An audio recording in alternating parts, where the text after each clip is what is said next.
Hello दोस्तों, आप सभी का एग्जाम बुक अकेडमी स्वागत है। इस वीडियो में हम एफसीआई वॉचमैन 2021 के लिए जीके का प्रैक्टिस सेट सॉल्व करने वाले हैं। और यह हमारा जो प्रैक्टिस सेट है यह 1 है। इस प्रैक्टिस सेट में हम जितने भी प्रश्न देखेंगे वह सभी एफसीआई वॉचमैन 2021 के लिए बहुत ही महत्वपूर्ण है। तो हम वीडियो को स्टार्ट करते हैं। हमारा पहला प्रश्न है, जैन धर्म का पहला तीर्थकर किसे माना जाता है।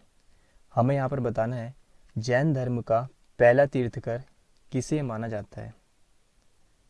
तो जैन धर्म का पहला तीर्थकर किसे माना जाता है, तो ऋषभदेव को माना जाता है। किसे माना जाता है? ऋषभदेव को। और जैन धर्म का संस्थापक, जैन धर्म का संस्थापक कौन था? तो ऋषभदेव। जो ऋषभदेव है यह जैन धर्म का पहला तीर्थकर और यह संस्थापक भी है। और पार्श्वनाथ की अगर बात करते हैं तो यह जैन धर्म का 23वें तीर्थकर है। यहाँ पर जो पार्श्वनाथ है यह जैन धर्म का 23वां तीर्थकर है। महावीर स्वामी की अगर हम बात करते हैं तो यह जैन धर्म का 24वें तीर्थकर। महावीर स्वामी जैन धर्म के 24वें तीर्थकर व अंतिम तीर्थकर है।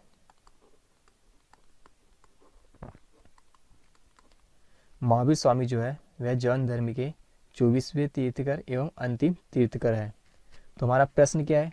जैन धर्म का पहला तीर्थकर किसे माना जाता है? तो किसे माना जाता है? तो ऋषभदेव को माना जाता है। तो हमारा ऑप्शन नंबर जो ए है इस प्रश्न का करेक्ट आंसर है। अब हम अगले प्रश्न पे देखते हैं। प्रश्न 2। प्रश्न 2 के कह रहे हैं कि संविधान का कौन सा भाग नागरिकता के प्रावधानों से संबंधित है। संविधान का कौन सा भाग नागरिकता के प्रावधानों से संबंधित है? तो इस प्रश्न का राइट आंसर होगा भाग 2। जो भाग 2 है संविधान का यह नागरिकता के प्रावधानों से संबंधित है। और भाग 2 में अनुच्छेद कहाँ से कहाँ तक है?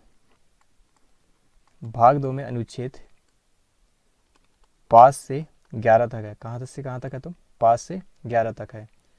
तो हमारा ऑप्शन नंबर जो डी है इस प्रश्न का करेक्ट आंसर है। अब हम अगले प्रश्न पे देखते हैं। प्रश्न 3।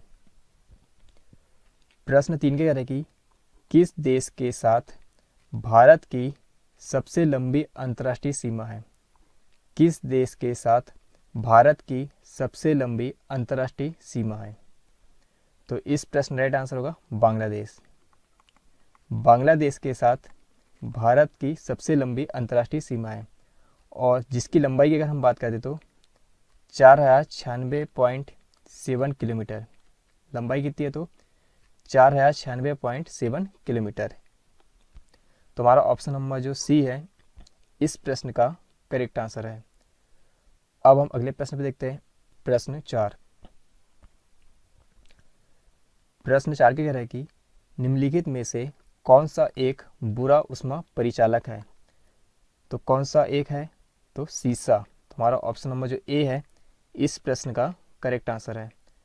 अब हम अगले प्रश्न पे देखते हैं। प्रश्न 5। प्रश्न 5 के कह रहे हैं कि लोहे का शुद्धतम रूप कौन सा है? हमें यहाँ पर लोहे का शुद्धतम रूप बताना है।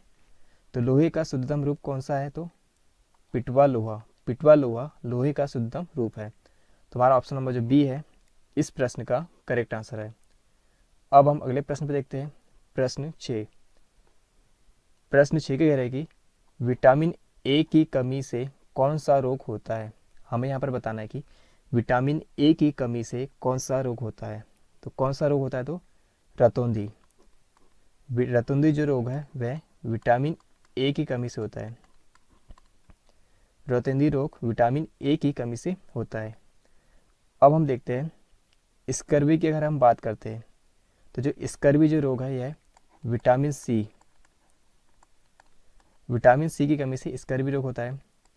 और बेरी रोग की अगर बात करते हैं तो यह विटामिन B1 विटामिन B1 की कमी से बेरी-बेरी रोग होता है। और रिकेटस जो है यह विटामिन डी, रिकेटस रोग विटामिन डी की कमी से होता है। तो स्कर्वी रोग विटामिन सी, बेरी-बेरी रोग vitamin B1, rickets vitamin D की कमी से और रतुंधी रोग विटामिन ए की कमी से होता है। तो हमारा प्रश्न क्या है, विटामिन ए की कमी से कौन सा रोग होता है? तो कौन सा रोग होता है? तो रतुंधी रोग। तो ऑप्शन नंबर जो डी है इस प्रश्न का करेक्ट आंसर है। अब हम अगला प्रश्न देखते हैं, प्रश्न 7। प्रश्न 7 क्या करेगी, पहली पंचवर्षीय योजना का मुख्य उद्देश्य क्या था? हमें यहाँ पर बताना है कि पहली पंचवर्षीय योजना का मुख्य उद्देश्य क्या था। तो क्या था? तो कृषि विकास। तो ऑप्शन नंबर जो ए है इस प्रश्न का करेक्ट आंसर है। अब हम अगले प्रश्न पर देखते हैं, प्रश्न 8। प्रश्न 8 के कह रहा है कि विक्रम साराभाई स्पेस सेंटर कहाँ है? हमें बताना है कि विक्रम साराभाई स्पेस सेंटर कहाँ पर है। तो कहाँ पर है? तो तिरुवनंतपुरम। कहाँ पर है? तो तिरुवनंतपुरम में है। तो हमारा ऑप्शन नंबर जो डी है इस प्रश्न का करेक्ट आंसर है। अब हम अगला प्रश्न देखते हैं, प्रश्न 9। प्रश्न 9 के कह रहे कि सिंधु घाटी सभ्यता के शहरों की गलियाँ थी। हमें बताना है कि सिंधु घाटी सभ्यता के शहरों की गलियाँ कैसी थी। तो कैसी थी? तो चौड़ी और सीधी थी। सिंधु घाटी सभ्यता के शहरों की गलियाँ चौड़ी और सीधी थी। तो हमारा ऑप्शन नंबर जो बी है इस प्रश्न का करेक्ट आंसर है। अब हम अगला प्रश्न देखते हैं, प्रश्न 10। प्रश्न 10 के कह रहे हैं कि भारत की संविधान सभा किसके कहने पर बनाई गई थी? भारत की संविधान सभा किसके कहने पर बनाई गई थी? तो किसके कहने पर बनाई गई थी? तो कैबिनेट मिशन। भारत की संविधान सभा कैबिनेट मिशन के कहने पर बनाई गई थी। तो ऑप्शन नंबर जो सी है इस प्रश्न का करेक्ट आंसर है। अब हम अगला प्रश्न देखते हैं, प्रश्न 11। प्रश्न 11 के कह रहे हैं कि भारत के दक्षिणी छोर को क्या कहा जाता है? भारत के दक्षिणी छोर को क्या कहा जाता है? तो भारत के दक्षिणी छोर को इंदिरा पॉइंट कहा जाता है। क्या कहा जाता है? तो इंदिरा पॉइंट कहा जाता है। तो हमारा ऑप्शन नंबर जो ए है इस प्रश्न का करेक्ट आंसर है।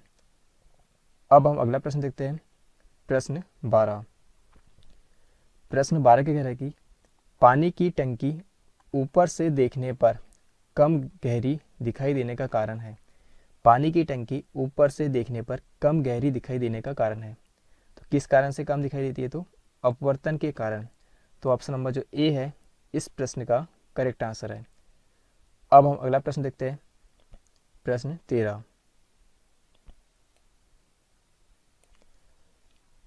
प्रश्न 13 के कह रहे हैं कि निम्नलिखित में से कौन सा प्रत्यक्ष कर है? हमें यहाँ पर बताना है कि इनमें से कौन सा प्रत्यक्ष कर है। तो कौन सा प्रत्यक्ष कर है? तो धन कर। जो धन कर है यह एक प्रत्यक्ष कर है। बाकी जो 3 है, विक्रय कर, उत्पाद कर और मनोरंजन कर, ये तीनों ही अप्रत्यक्ष कर है। तो धन कर क्या है? तो प्रत्यक्ष कर है। तो हमारा ऑप्शन नंबर जो सी है इस प्रश्न का करेक्ट आंसर है। अब हम अगला प्रश्न देखते हैं, प्रश्न 14। प्रश्न 14 के कह रहे हैं कि नाटो का पूरा रूप क्या है? हमें यहाँ पर नाटो का फुल फॉर्म बताना है। तो नाटो का फुल फॉर्म क्या होता है? तो नॉर्थ अटलांटिक ट्रीटी ऑर्गेनाइजेशन होता है। क्या होता है? North Atlantic Treaty Organisation. जो नाटो है इसका इंग्लिश में फुल फॉर्म क्या होगा? तो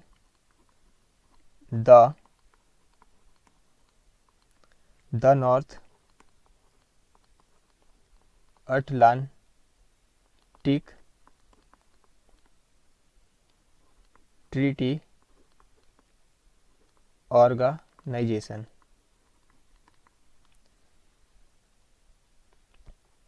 और इसकी स्थापना की अगर हम बात करते हैं, इसको जो स्थापना हुई थी वह हुई थी 4 अप्रैल 1949 को। स्थापना कब हुई? तो 4 अप्रैल 1949 को। और इसका मुख्यालय कहाँ पर है? तो ब्रुसेल्स।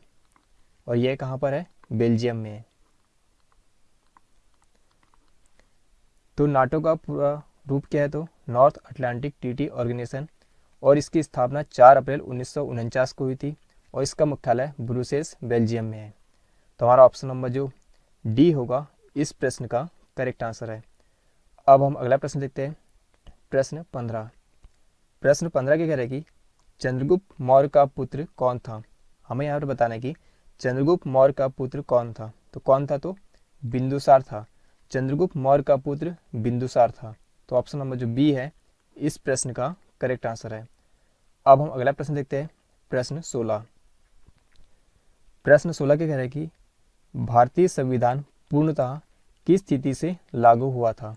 हमें बताना कि भारतीय संविधान पूर्णतः किस तिथि से लागू हुआ था। तो भारतीय संविधान 26 जनवरी 1950 को पूर्णतः लागू हुआ था। भारतीय संविधान 26 जनवरी 1950 को पूर्णतः लागू हुआ था। तो ऑप्शन नंबर जो बी है इस प्रश्न का करेक्ट आंसर है। अब हम अगला प्रश्न देखते हैं, प्रश्न 17। प्रश्न 17 कह रहा है कि झीलों के अध्ययन को क्या कहते हैं? झीलों के अध्ययन को क्या कहते हैं? तो झीलों के अध्ययन को लिम्नोलॉजी कहा जाता है। झीलों के अध्ययन को क्या कहा जाता है? तो लिम्नोलॉजी। तो ऑप्शन नंबर जो सी होगा इस प्रश्न का करेक्ट आंसर है।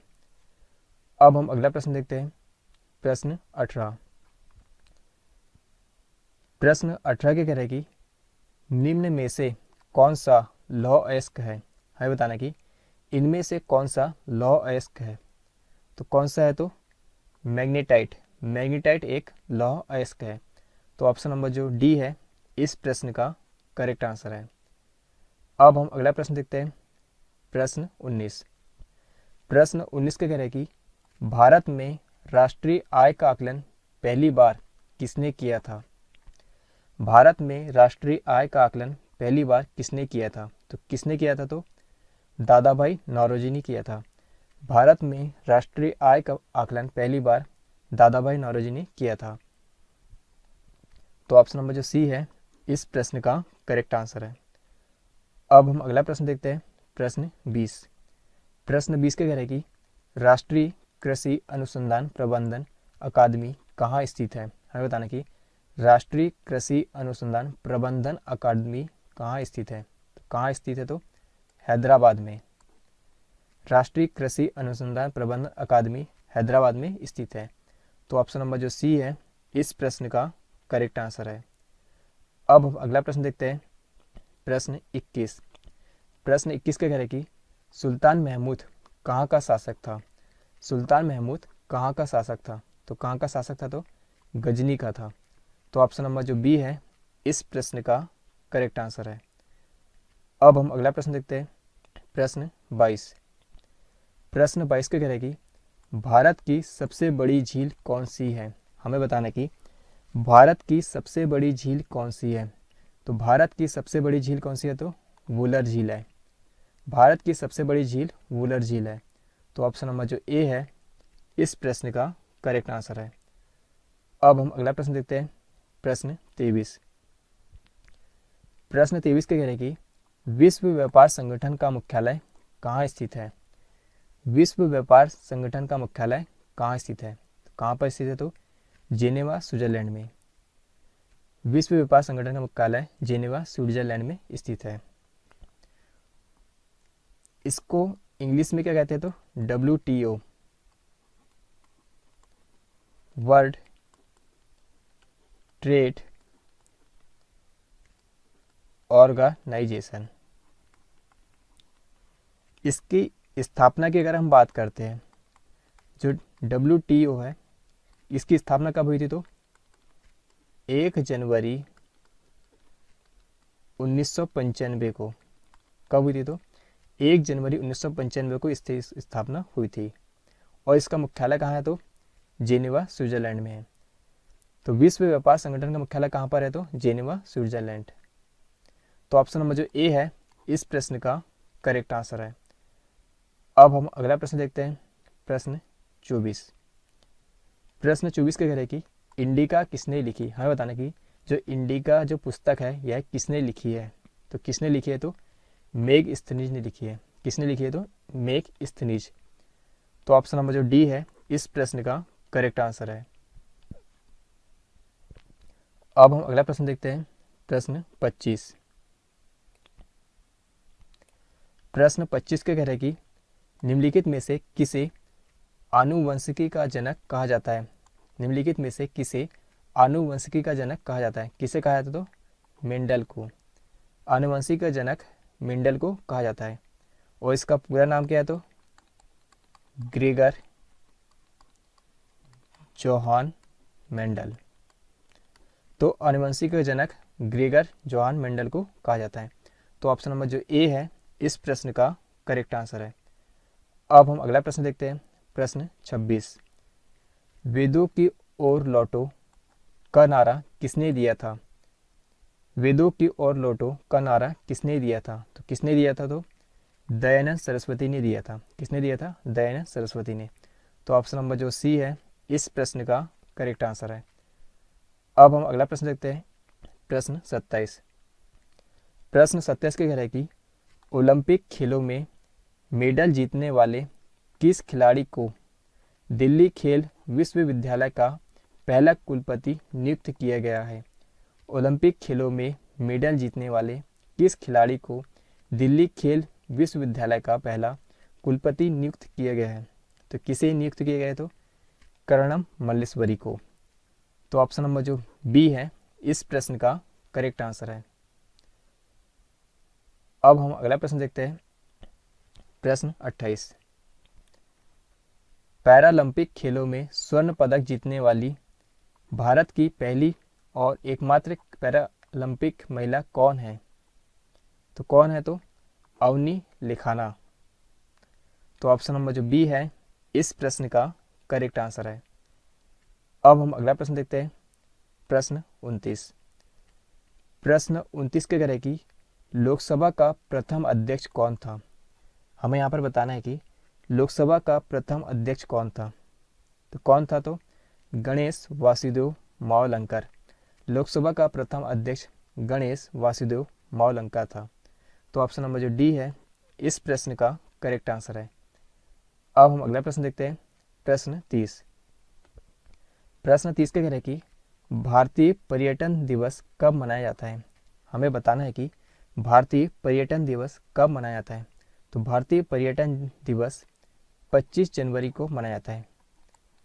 25 जनवरी को भारतीय पर्यटन दिवस मनाया जाता है। अब बात करते हैं 24 फरवरी को। तो 24 फरवरी को केंद्रीय उत्पाद शुल्क दिवस। 24 फरवरी को केंद्रीय उत्पाद शुल्क दिवस मनाया जाता है। 22 मार्च को, तो 22 मार्च को विश्व जल संरक्षण दिवस। 22 मार्च को विश्व जल संरक्षण दिवस मनाया जाता है। 18 अप्रैल को विश्व विरासत दिवस। 18 अप्रैल को विश्व विरासत दिवस मनाया जाता है। तो भारतीय पर्यटन दिवस कब मनाया जाता है? तो 25 जनवरी को मनाया जाता है। तो ऑप्शन नंबर जो ए है इस प्रश्न का करेक्ट आंसर है। तो यहाँ पर हमने एफसीआई वॉचमैन एग्जाम के लिए जीके का प्रैक्टिस सेट 1 देखा। इसमें हमने इम्पोर्टेंट 30 प्रश्न देखे जो कि एफसीआई वॉचमैन एग्जाम के लिए बहुत ही महत्वपूर्ण है। यदि यह वीडियो आपको पसंद आए तो इस चैनल को सब्सक्राइब करें।